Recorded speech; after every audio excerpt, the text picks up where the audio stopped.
우리가 매수하고 싶은 타이밍은 이런 구간이 될 거예요. 여기서 매수를 해야 그 다음에는 더 이상 마이너스를 보지 않고 이렇게 상승만 만들 수 있으니까. 비트코인이 2026년을 시작하면서 반등하는 것처럼 만들다가 오히려 반대로 강한 하락을 보여주고 있습니다. 현재 머물고 있는 가격대는 2025년 4월에 만들었던 그 가격대까지 도달한 상태인데, 이제 이 구간에서 반등을 생각해 볼 수 있을지, 여전히 추가 하락 가능성을 열어둬야 될지, 이런 부분을 논리적으로 한번 설명해 드리겠습니다. 생각보다 많이 하락했다고 느껴지기 때문에 진짜로 많이 하락을 하고 있는 것인지, 이런 것들을 이 보조지표를 통해서 추세를 어느 정도 파악할 수 있거든요. 대표적인 보조지표로는 이동평균선을 보는 게 좋습니다. 1일봉에서 이동평균선을 봤을 때 가장 유심히 봐야 될 부분은 바로 이 200선입니다. 1일봉 200선에서 이것이 왜 힌트가 될 수 있냐면, 이렇게 장기적으로 본다고 해도 명확하게 200선을 하락 돌파하기 시작한다면 더 이상 큰 추세를 상승으로 바꾸지 못하고 결국에는 하락으로 연결되는 게 지금도 마찬가지라고 볼 수 있는 거죠. 2023년부터 상승해오던 이 비트코인이 그동안 이렇게 조금씩 하락 돌파를 한 적은 있어도 금세 상승 돌파를 했던 게 그동안의 패턴이었는데, 이번에는 완벽하게 하락 돌파하면서 반등을 하지 못하고 오히려 추가 하락 가능성을 더 열리게끔 만들고 있습니다. 이것은 2022년에 만들었던 그 움직임과 상당히 비슷하게 만들고 있는 건데요. 이 부분에 대해서는 라이브에서도 그랬고 영상으로도 가끔 설명을 해드렸습니다. 이어서 지금 말씀드린 부분을 한번 오늘날 시장과 비교를 해보겠습니다. 지금 보시는 이 왼쪽에 있는 차트에는 22년 당시를 보여주고 있으며, 오른쪽 차트는 오늘날의 모습을 보여주고 있습니다. 제가 이 움직임을 비교했을 때는 이때쯤 비교했던 것으로 기억을 합니다. 제가 여기서 급락을 만들 때 이런 움직임과 비슷하게 만드는 게 아니냐라고 얘기를 했었죠. 하지만 이 움직임이 여기를 만들 것이냐 아니면 바로 여기를 만들 것이냐, 이것은 시간이 지나봐야 알 수 있다고 말씀드렸었는데, 이 관점을 말씀드린 지 2달 정도 된 것 같습니다. 그래서 지금 살펴보면 결국에는 여기서 만든 이 움직임이 이미 만들고 한 번 더 하락을 한 것처럼 보입니다. 그래서 지금 이 시장에서 만들고 있는 가격대는 현재 여기로 볼 수 있다고 저는 생각을 하고 있습니다. 자, 이 비교를 좀 더 눈에 잘 띄게 한번 제가 만들어 보겠습니다. 자, 이렇게 보시면 어느 정도 이 프랙탈의 구조를 한눈에 보실 수 있을 겁니다. 제가 한번 이해하기 쉽게 중요한 부분을 짚어드리면, 강한 상승 추세를 만들면서 첫 번째 저항이 나온 부분이 이 빨강 원입니다. 오늘날 시장에서도 이렇게 급한 상승을 보여주다가 이 빨강 원에서 저항을 한번 만들었죠. 그리고 조정을 받는 그 순간 의미 있는 구간에서 지지를 받게 됩니다. 그리고 그 자리에서 한 번 더 반등을 보여주면서 기존에 만들었던 이 저항을 돌파하게 되지만, 그것이 강한 상승 추세로 이어지진 못하고 다시 하락하는 모습을 만드는 것이 오늘날과 굉장히 흡사하게 만들고 있는 거죠. 그래서 최근에 만들고 이 하락한 구간이 검정원이 될 것이고, 마찬가지로 2022년에는 이 구간이 될 것입니다. 그리고 이 구간에서 한 번 더 이탈을 하고 있기 때문에 그 아래에 있는 이제 이 구간을 주목할 때가 되겠습니다. 자, 그렇다면 이 구간도 제가 한번 표시를 해드리겠습니다. 자, 이렇게 초록원으로 표시를 해보면 오늘날 시장에 대해서 어느 정도 이 추세가 만들어질지 가늠을 해볼 수 있게 될 거예요. 이렇게만 보면 지금 하락을 많이 했기 때문에 이제 주어야 될 타이밍인가 라고 생각이 들진 않을 겁니다. 언제 주우면 좋을지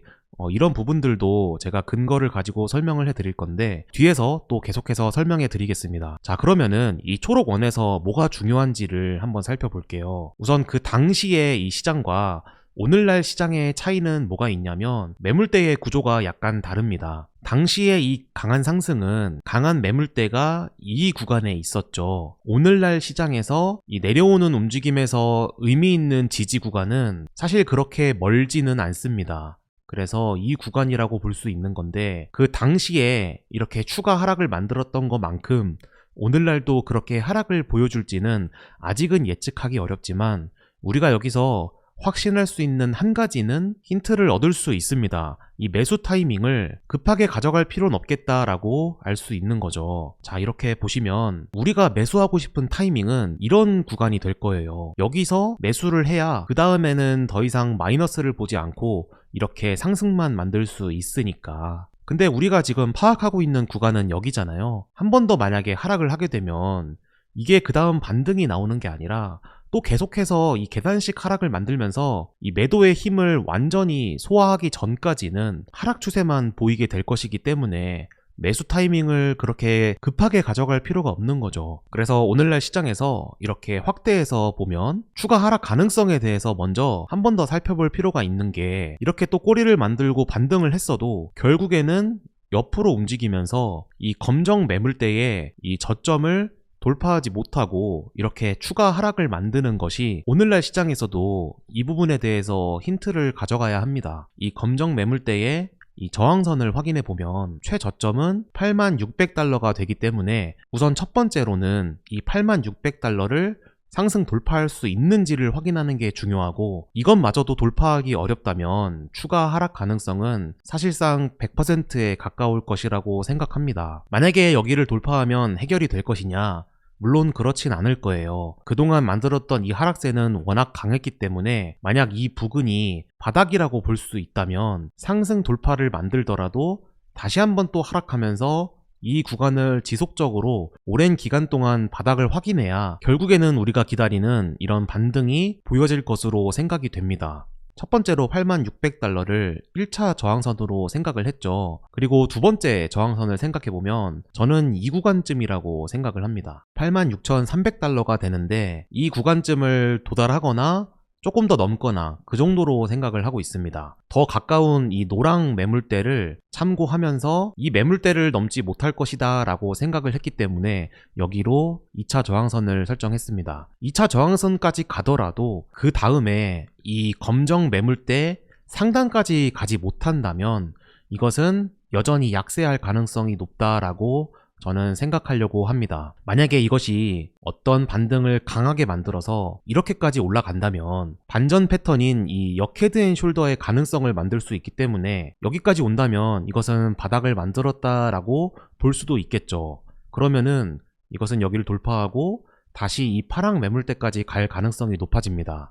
그래서 그런 부분들은 미리 예측을 하면서 매도 포지션을 보게 되면 이 역 헤드앤숄더의 가능성을 생각하면서 배제할 것인가 아니면 들어가 볼 것인가, 이런 판단을 하는 기준이 돼야 될 것 같아요. 자, 그러면 앞서 말씀드린 매수 타이밍을 한번 생각해 봅시다. 방금 말씀드린 역 헤드앤숄더 같은 그런 패턴을 만들지 못한다면 우리는 장기적으로 이 반등 지지선을 예측해 봐야 될 필요가 있죠. 제가 생각하는 바닥은 54,000달러를 최대 하락폭이라고 설정하고 있습니다. 자, 그 이유는 뭐냐면 이 조정폭에 대한 계산을 해보니까 저는 이번에는 이 최고점부터 60% 정도 하락을 해야만 바닥이 나올 거라고 계산을 해봤어요. 이런 식으로 제가 하락장에 대한 최대 폭을 계산을 했었는데 이번에는 60% 정도는 하락을 해야 바닥이 나올 가능성이 높다, 이렇게 생각을 하고 있고, 뿐만 아니라 기간적으로 봤을 때도 지금 보시는 이 차트가 반감기 사이클이잖아요.